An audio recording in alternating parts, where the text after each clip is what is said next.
আসসালামু আলাইকুম। এই যে রোয়ানের মামা গাড়ি নিয়ে কোথায় যেন ঘুরতে গেছিল। আমি আর নূর আসলাম এখানে। এসে নূরকে গাড়িতে বসে দিলাম, তো ওর মামা ওকে কোলে নিল। তো বাড়ির দিকে আমরা যাচ্ছি, বাসার দিকে। এই তো যেতে যেতে রোয়ানের বাবা কি জানি কথা বলতেছে, ওর শালাদুলো ভাই। এই যে গল্প করতেছে হেসে হেসে। তো আমরা বাসার দিকে যাচ্ছি। ওখানে ওই যে আমার মা ওখানে দাঁড়াইয়া রয়েছে। এরপরে যাব আমরা আমার দাদার মজলিস খেতে। এই যে মজলিসের এখানে চলে এসে পড়লাম আমরা সবাইকে দাওয়াত করা হয়েছে। এলাকাবাসী সবাইকে দাওয়াত করে সবাই এসে পড়েছে। সবাই সারি সারি মানে সার ধরে বসে পড়েছে। এখন সবাইকে ভাতের সাসপেনগুলো এখানে নিয়ে আসা হয়েছে।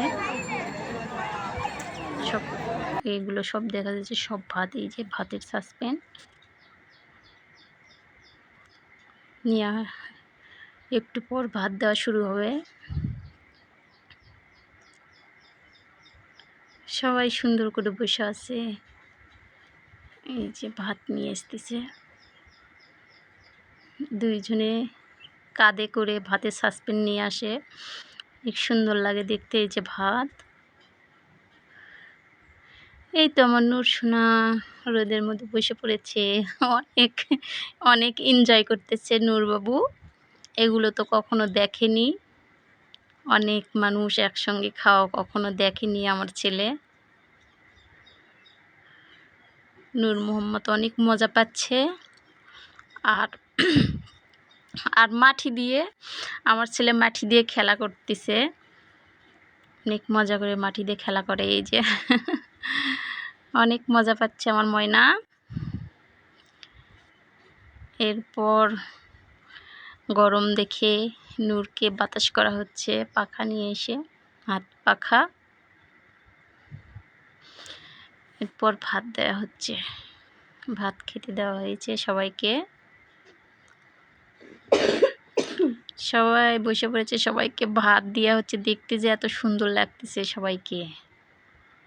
এই সাইডে মেয়ে মানুষ মহিলা, আর ওই সাইডে পুরুষ ছেলেরা। এই যে আমরা কিন্তু প্লেট নিয়ে যাইনি, ওই জন্য আমরা পলিতেই নিয়ে নিয়েছি ভাত। নূর মোহাম্মদ ওখানে বসে বসে ভাত খাচ্ছে। নূর মোহাম্মদ টুকটুক করে ভাত খাচ্ছে আমার সোনা বাচ্চা। তো অনেক বড় একটা মজলিস হচ্ছে। 2টা গরু জবাই করে 2টা গরুর মাংস দিয়ে আলুঘাটি করা হয়েছে। এই তো অনেক রোদ। আমাদের আলুঘাটি পাওয়া মাত্র আমরা বাসায় চলে আসবো। কিসের জন্য আমার ধৈর্য নাই এই রোদের ভিতরে ওখানে বসে বসে খাওয়ার।